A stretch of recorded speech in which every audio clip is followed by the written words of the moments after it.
आज मैं बताऊंगा कि वो कौन से कर्म हैं जो आत्मा को कुत्ता योनि की तरफ धकेलते हैं।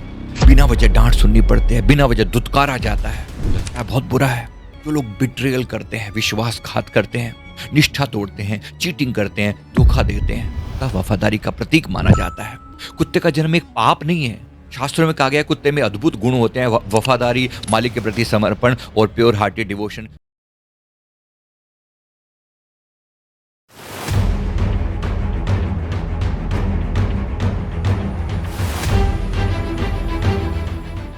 क्या आपको डॉग्स अच्छे लगते हैं? क्या आप एक पेट लवर हैं, डॉग लवर हैं? मैं भी हूँ। पर कभी कभी इनको देख के मन में विचार नहीं आता कि ये डॉग क्यों बना होगा, क्यों? मैं एक पास्ट लाइफ रिग्रेशन थेरेपिस्ट हूँ।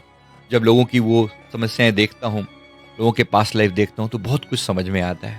आज मैं बताऊंगा कि वो कौन से कर्म हैं जो आत्मा को कुत्ता योनि की तरफ धकेलते हैं। आप भी देखकर समझ पाएंगे और थोड़ा इस बात को अप्रिशिएट भी कर पाएंगे कि प्रकृति का जो न्याय है वो कैसा होता है। पहली बात समझते हैं, जो लोग दूसरों को जलील करते हैं, नीचा दिखाते हैं, फैमिली, दोस्तों, समाज में किसी को भी इमोशनली ह्यूमिलिएट करते हैं, ऐसे वाइब्रेशनल पैटर्न आत्मा को उस तरफ धकेलते हैं जहां परमात्मा ने सिखाना चाहता है कि तुम्हारे अंदर अपमान को सहना भी सीखना आना चाहिए। जब तुम अपमान कर सकते हो तो सामने वाले के दिल पर क्या बीती होगी, जरा ये तुम अपने भीतर भी अनुभव करके देखो। तो ऐसे लोगों को भी ऐसे कुत्ता योनि की तरफ डाला जाता है। बिना वजह डांट सुननी पड़ती है, बिना वजह दुत्कारा जाता है, लगता है बहुत बुरा है।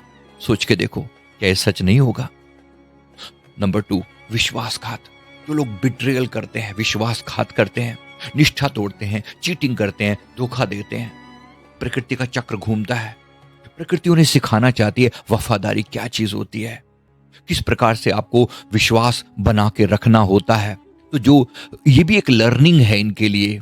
बिट्रेयल का कार्मिक इम्बैलेंस जो है वो न्यूट्रल हो सके, इसके लिए वफादार कुत्ता वफादारी का प्रतीक माना जाता है। तो ऐसे ही नहीं ये कर्म बन जाता, जरा सोच के देखिएगा। नंबर 3, भोजन छीनना या लालच से खाना लेना। जो लोग दूसरे के हिस्से का खाना छीनते हैं, लालच में ज्यादा मात्रा में भोजन खाते हैं, कर्म सबकॉन्शियस को ऐसी योनि में भेजता है जहां भोजन के लिए संघर्ष होता है। कुत्ता अपनी पूरी जिंदगी फूड इनसिक्योरिटी में जीता है और साथ साथ परिवार की रक्षा का धर्म ना निभाना। मनुष्य को सुरक्षा का धर्म दिया गया है। जो लोग अपने परिवार, बच्चों, बुजुर्गों को छोड़ देते हैं, इग्नोर करते हैं, जिम्मेदारी से भागते हैं, कर्म उन्हें ऐसा जन्म देता है जहां पर रक्षा ही उनका मुख्य गुण बन जाए, है ना? प्रकृति का खेल है ना। साथ में साथ ये भी याद रखो कि जो आत्माएं इतनी इमोशनली अटैच हो जाती हैं, वो शरीर छोड़ने के बाद भी रिश्तों से डिटैच नहीं हो पाती। ऐसे कर्म आत्मा को उस जन्म में भेजते हैं जहां वो लॉयल्टी सीखकर अटैचमेंट हील करती है। इंपॉर्टेंट है, कुत्ते का जन्म एक पाप नहीं है। शास्त्रों में कहा गया है कुत्ते में अद्भुत गुण होते हैं, वफादारी, मालिक के प्रति समर्पण और प्योर हार्टेड डिवोशन। ये गुण स्पिरिचुअल इमोशनल के लिए बहुत इंपॉर्टेंट है। इसलिए कुछ आत्माएं सीखने के लिए ये जन्म चुनती हैं। बुरा नहीं है। हर बार मैं इसको नेगेटिव एंगल से नहीं बोल रहा हूं। कर्म तुम्हें गिराता नहीं है, बल्कि तुम्हें बदलकर ऊपर उठाता है।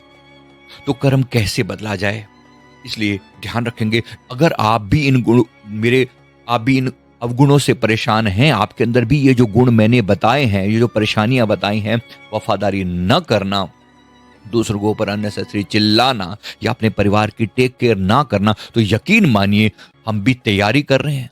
कौन जाने अगला जन्म हमारा भी ऐसा हो। लर्निंग बहुत जरूरी है, सीख बहुत जरूरी है।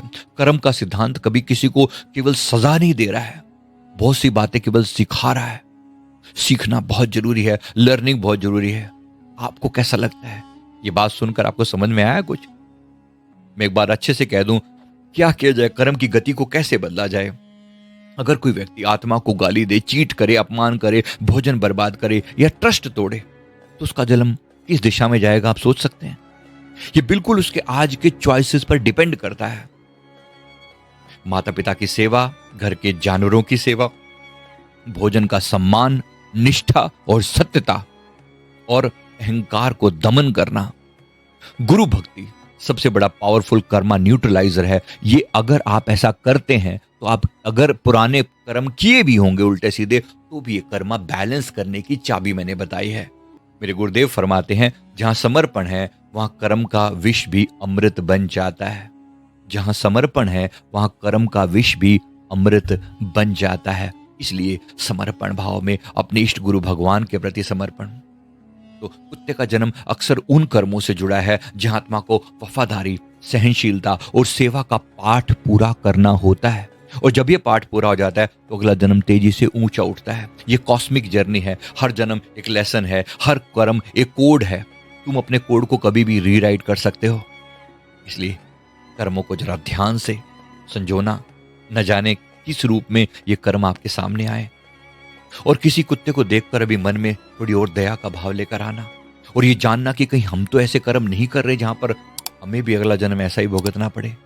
आई ओपनर होना चाहिए। बात समझ में आए तो वीडियो को लाइक अवश्य करना। Thank you very much. बहुत बहुत शुक्राना। जिन लोगों को इसकी जरूरत हो वीडियो, उन लोगों को भेजना भी जरूर, बहुत काम आने वाला है। Thank you.